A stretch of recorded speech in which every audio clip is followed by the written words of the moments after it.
It's your girl, Princess Lily M.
So the past few days have been pretty rough on the girl. I've been mentally down, and to top it all off, I caught a very bad flu. As if that could not be any more horrible, I had a stomach bug. As pretty as tough as this was, I still decided to carry on with my house chores and just being present in my life, regardless of how I was feeling. I decided to continue because even though I was down, I needed some sort of a push to help me overcome my thoughts.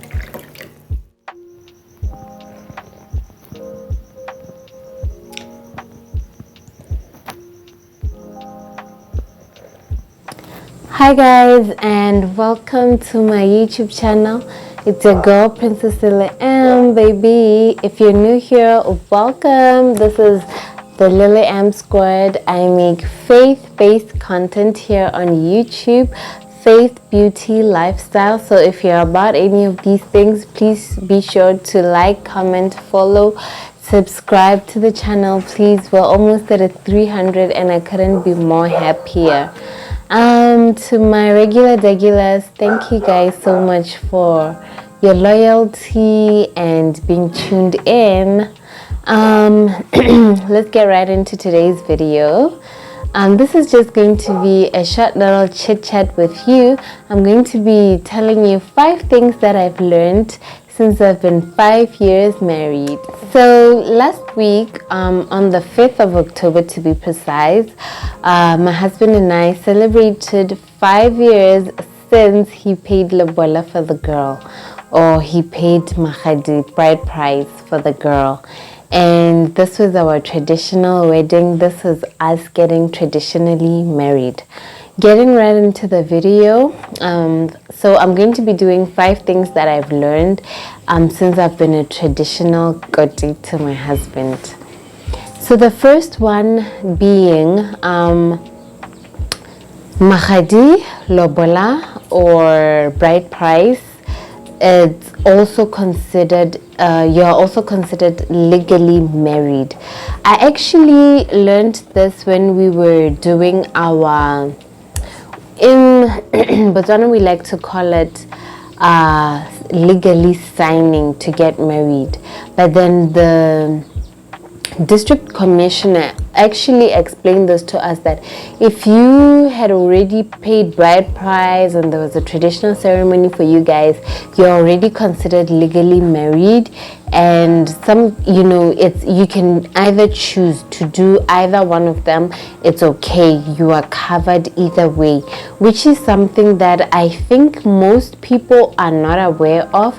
Most people just think that we are just doing it to follow tradition, to follow culture, but actually this is something that you're doing which is also significant.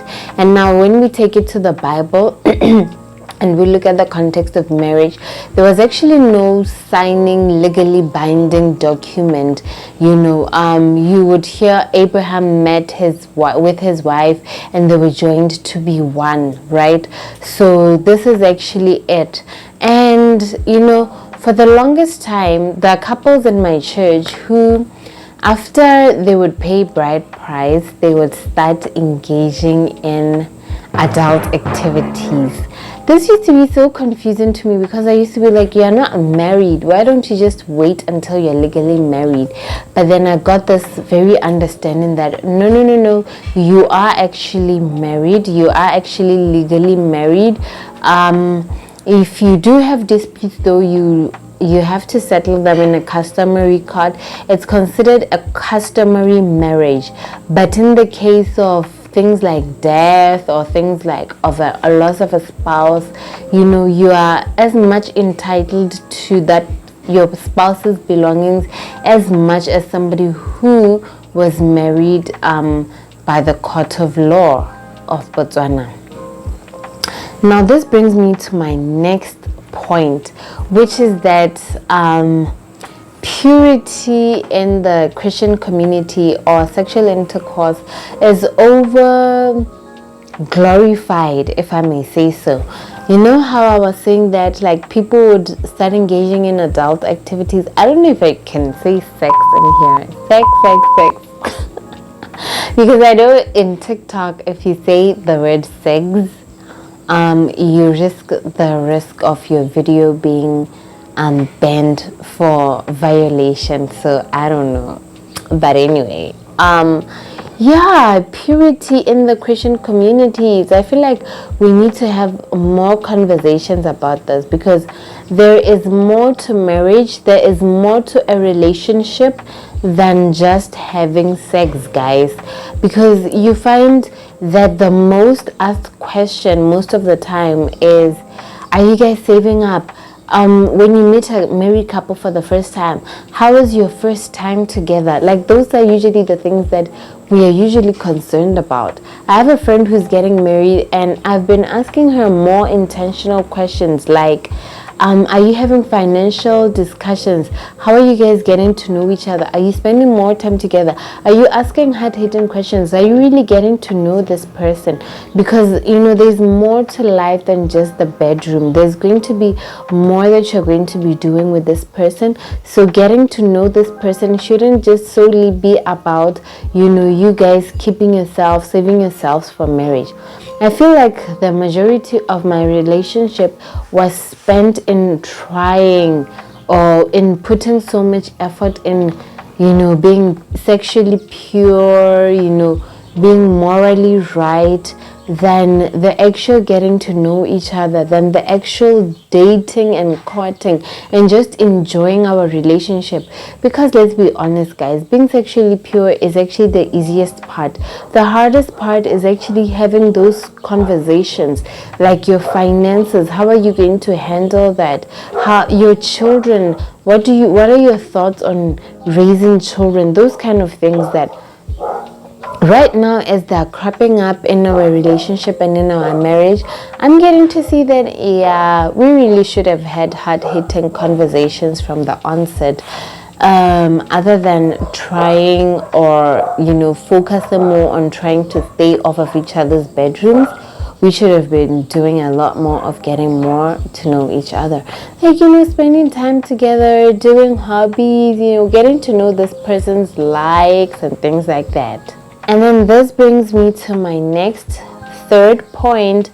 Be intentional about getting to know each other. You know the saying that says, never stop dating? Literally, guys, never stop dating. My husband and I are the most childish, kiddiest. Like, it's a beautiful thing. Even for myself, sometimes I'm like, oh, this is really beautiful. Never stop chasing each other. Ladies, never stop chasing your man. Always want to get to know him. Always want to get to know his likes, what makes him tick, his hobbies, things like that.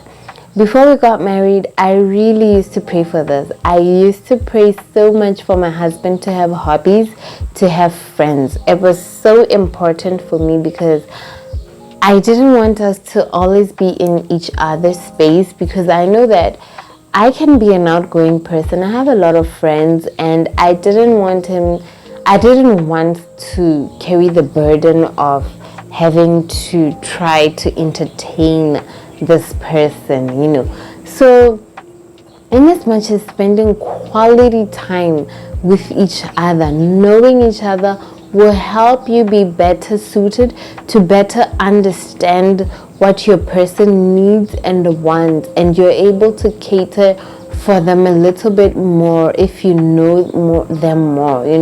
Go on dates, plan spontaneous things. Okay, spontaneity, and as well as being intentional about going on dates, having hobbies together. This is very, very important, guys. Like, have hobbies together, have things that you are going to do together. And then this brings me to my fourth point: never stop growing as an individual. I know that we really, really want to be spending all this time with our partner, which was my previous point number 3, but also never stop growing. What is going to keep you interesting, what is going to keep you glued to each other, is to see you grow, is to have things to look forward to, But if you're just stagnant there, it can become a bit, routine, and this can in turn, kind of, make the other person go in a mood or be depressed or something because they're not growing. Also, if another person constantly keeps on growing and another person is not, this can make the other person feel left out, and the other person can feel like this person is too boring for me or something like that, But just be intentional about each other. I remember when we first got married, my husband said sex is overrated. My goodness, this hurt. Even to today, it still hurts. But what he meant by this, the reason why it hurt, let me put a disclaimer, is because I felt like he was saying I'm boring and I wasn't meeting his sexual standards.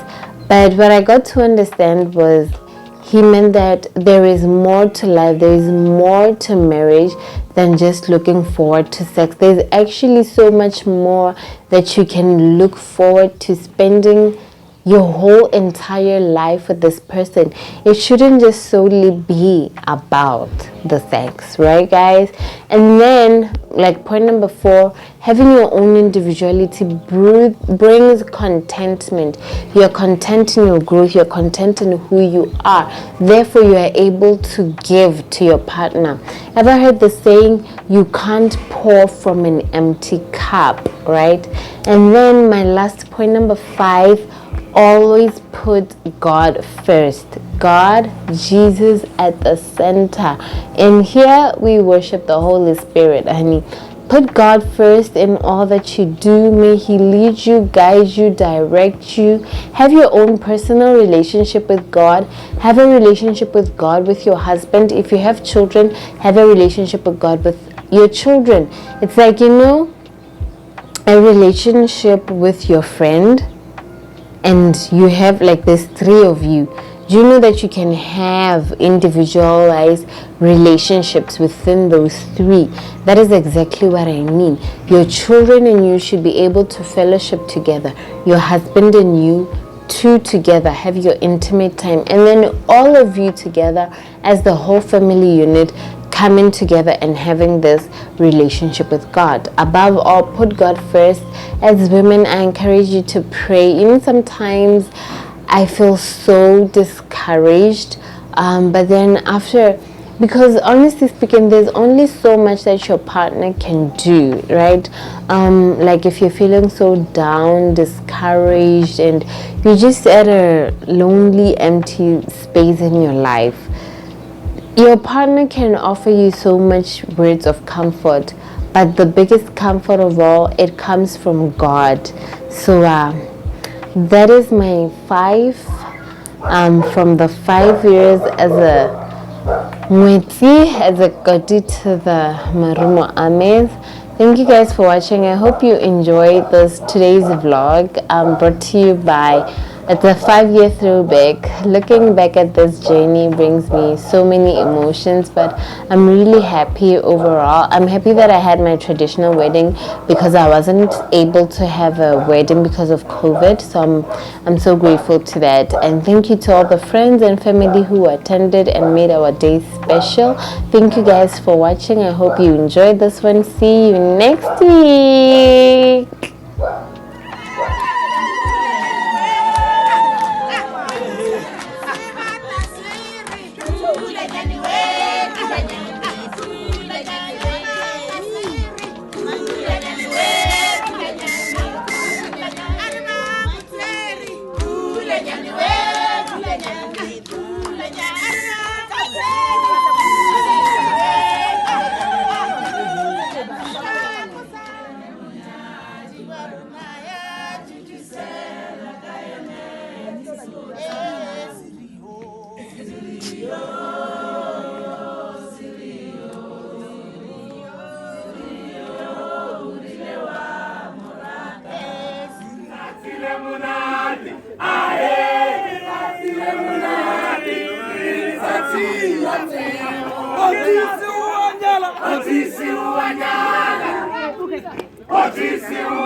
You melt the ice behind my stone cold eyes. I turn to ashes, but only just sometimes. Inhale your smoke, but you still act surprised. It's not my fault when we end up capsized.